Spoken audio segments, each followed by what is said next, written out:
नमस्ते, परमज्योती शरणम. मी मनोज प्रभाकर राजपुरे, अहिल्यानगर, महाराष्ट्र.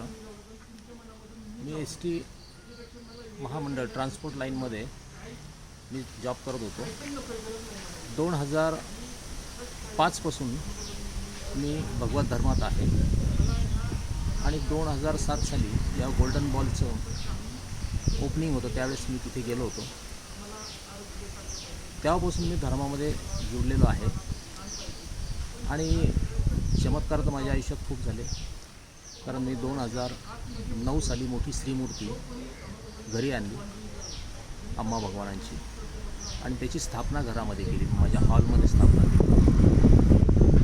तर ज्या दिवशी स्थापना केली त्याच्या दुसऱ्या दिवशी अम्मा भगवानांच्या श्रीमूर्तीमधला मध यायला सुरुवात झाली.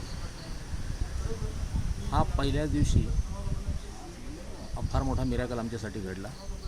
आम्ही दोघंही जॉब करतो, मिसेस आणि मी सुशिक्षित आहोत.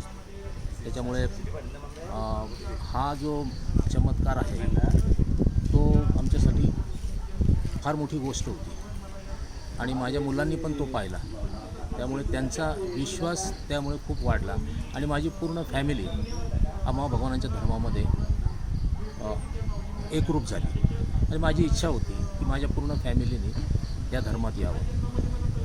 हळूहळू असं करता करता माझ्या आयुष्यामध्ये एक मोठा हे चमत्कार असा झाला की माझे जेवढे नातेवाईक आहेत, माझी बहीण असेल, माझे मेहुणे असतील, माझे मिसेसच्या बहिणी असतील, मिसेसचे बहिणीचे मिस्टर, हे सर्वजण अम्मा भगवानाच्या धर्मात आले. तर माझ्यासाठी फार मोठी गोष्ट होती. ही सगळी फॅमिली अम्मा भगवानमय झाली. आणि त्याच्यानंतर मी 2010 साली साधारणतः 2008-9 साली असेल, 9-10 साली मला नॉनव्हेज सोडायचं होतं.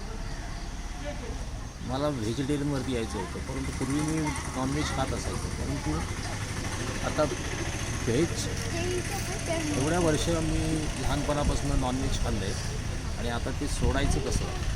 तर मी भगवानांना फक्त प्रार्थना केली की भगवानांचे काही टीचिंगमधनं मला असं झालं की जर हे इतकं वाईट आहे, भगवान म्हणलं मला सोडायचं ते आणि मागे मी जे काही केलं त्यातनं मला विमोचन करा.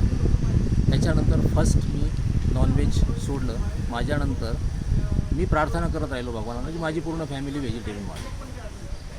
मग भगवानांनी 4 वर्षामध्ये, साधारण 4 ते 5 वर्षामध्ये माझी पूर्ण फॅमिली व्हेजिटेरियन. आज मी 2010 साली भगवानांच्या कृपेने बंगला बांधला. मोठा बंगला आहे, जवळजवळ 2200 स्क्वेअर फूटमध्ये, सिटीमध्ये 1100 स्क्वेअर फूटचा बंगला बांधला. आणि त्या बंगल्याला नाव काय द्यावं आम्ही त्यावेळेला विचार करत होतो 2010 साली.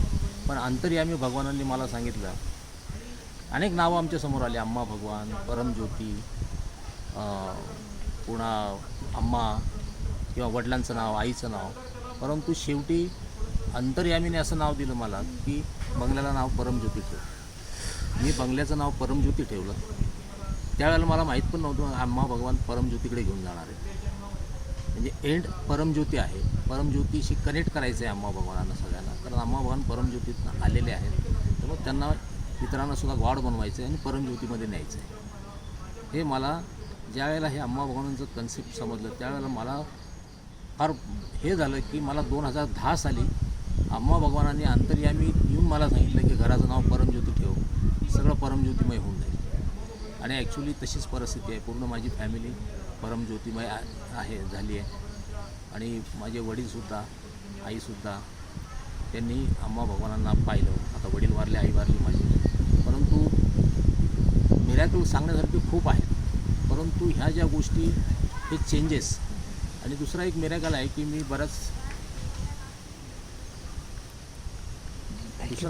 दुसरा एक मिरॅकल माझ्यासाठी असा आहे की म्हणजे इंटरनल चेंज हे होतं, इंटरनल चेंज त्याच्या बाबतीमध्ये फार मोठा मिरॅकल आहे की मी एक रागीट स्वभावाचा व्यक्ती होतो, अतिशय ॲंग्री, मला खूप राग यायचा.